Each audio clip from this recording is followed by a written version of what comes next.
Eu sempre gostei de fazer muita conta com imóveis. Tem muitos clientes que constroem, né? Parte da minha família constrói também para vender. E eu recentemente comecei a procurar imóvel para comprar através de financiamento. Depois posso dar até mais detalhes do porquê o financiamento é mais interessante na compra de um imóvel, mesmo que você tenha o dinheiro para pagar à vista. Inclusive, tem vários clientes que teriam dinheiro para comprar o imóvel à vista e optaram por comprar esse imóvel via financiamento, dando uma entrada e utilizando dos CDBs que a gente acabou de comentar para travar essa operação numa taxa maior e ficar com a diferença do que você vai pagar de juros para o banco, conseguindo inclusive pegar um juros maior via CDBs. Então você fica ali com essa diferença. E o imóvel ele tem uma característica que a gente pensa assim, bom, o imóvel ele sempre valoriza. Primeiro dos pontos, nem sempre. Se a gente pega, né, imóveis, principalmente no Rio de Janeiro, né, foi onde ficou mais famoso esse tipo de situação, um destaque para Macaé, que existia uma expectativa que foi frustrada de muito investimento por parte da Petrobras, diversos imóveis desvalorizaram. Se construiu muito imóvel de alto padrão, 1 milhão, 1,5 milhão, 2 milhões, imaginando que muitos diretores da Petrobras iriam se mudar para aquela região. Não se mudaram e os preços ficaram ali andando de lado e até caindo durante 10 anos. Nossa. Tem muito cliente que está cheio de patrimônio imobilizado. Minha base do Rio de Janeiro é grande.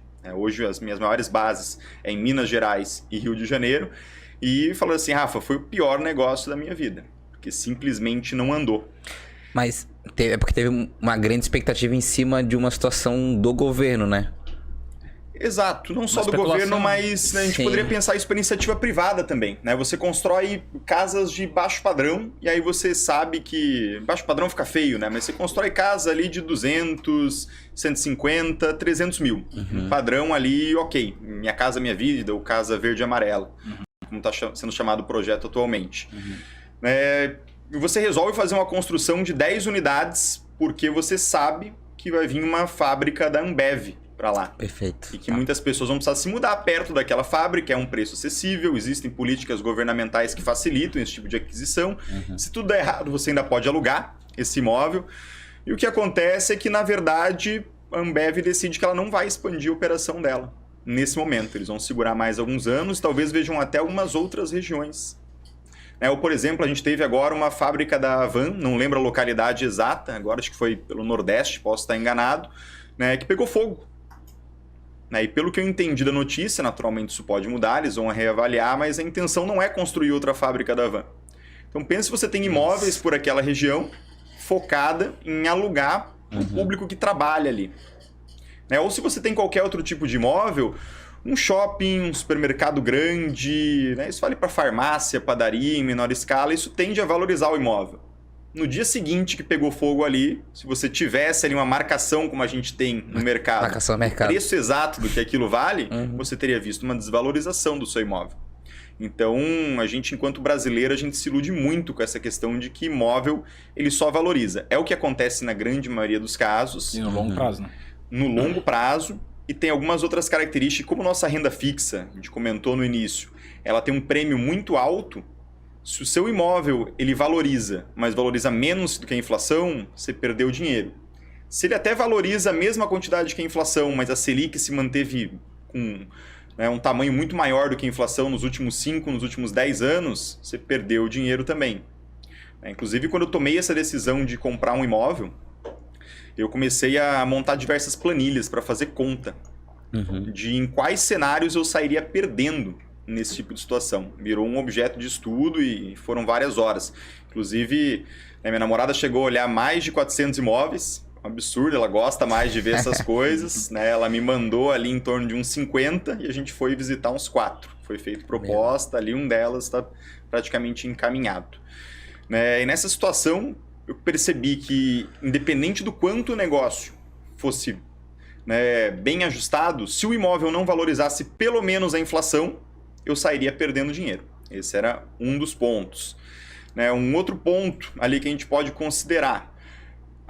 Geralmente os imóveis em Florianópolis, isso com dados de corretoras aqui da região, e eu peguei alguns estudos acadêmicos da UFSC, de bairros específicos, eles valorizam acima da inflação.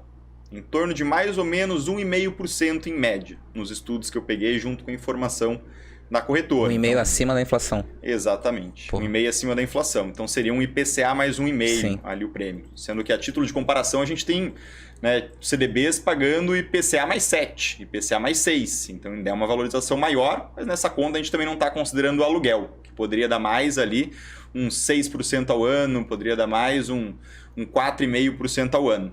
Né? Então essa conta ela fica bem parecida ali com o CDB e qualquer tipo de ajuste já faz ali algum tipo de mudança. Então não valorizou igual a inflação, não faz sentido. E uma coisa que a gente não percebe, isso aqui é interessante ali, porque são poucas pessoas que conseguem ter esse tipo de identificação. O imóvel ele valoriza mais nos primeiros anos, quando o imóvel é novo. Passado ali mais ou menos uns 10 anos, ele continua valorizando uma taxa boa. Chegou ali com mais ou menos 20 anos, ele desacelera bastante a valorização. Passou dos 30, aquilo ali não valoriza mais quase nada. Começa a perder para a inflação. Muda a tendência, né? Eu visitei imóveis novos e imóveis antigos. Arquitetura. Fica claro ali, assim, que né, hoje as pessoas gostam de um estilo de piscina, de um estilo de salão de festa, que você nem sempre consegue adaptar. Aquelas casas quadradas sem telhado.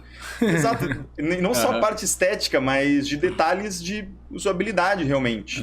Um dos imóveis que eu visitei, eles tiveram um problema com tubulação de cobre, que foi utilizado durante algum tempo, mas a durabilidade ali é de mais ou menos 15 a 17 anos.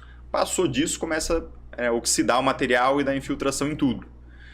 A vida útil, inclusive dos canos de PVC, também é em torno de 15 a 20 anos, muitas vezes dura um pouco mais. Estrutura, durabilidade é em torno de 50 anos. Pintura, você vai ter que pintar a cada 5 anos.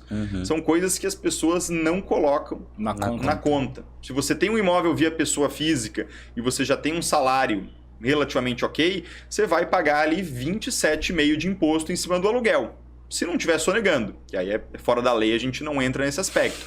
Mas é um imposto altíssimo. Sendo que via fundos imobiliários, que seria uma outra alternativa, você é isento de imposto. Além do prêmio ser um pouco maior. Por enquanto, a gente é isento de imposto na pessoa física. Pessoa jurídica, já existe tributação. Então, vocês pensam em comprar um imóvel em algum momento? Cogita a possibilidade de um financiamento. Já vou entrar em detalhes sobre esse aspecto específico. Verifica a idade do imóvel. Porque se a sua ideia é proteger a tua operação com uma valorização acima da inflação, já descarta imóveis com mais de 20 anos, isso não vai acontecer. Localização é importantíssimo, quanto aquele bairro ainda está crescendo. Inclusive tem alguns estudos que comprovam que boa parte de se fazer um bom negócio com imóvel está atrelado ao terreno que você pega, aquela localização. O McDonald's ganhou muito dinheiro com isso nos Estados Unidos. Falam até hoje que o negócio dizem que o negócio dele era o terreno, né? Isso, é um caso histórico. Eles falam assim, é uma empresa de comprar terreno, não é uma empresa de hambúrguer. Então, você escolher um bom local é essencial. Vai ter que pesquisar muito, vai dar uma trabalheira danada.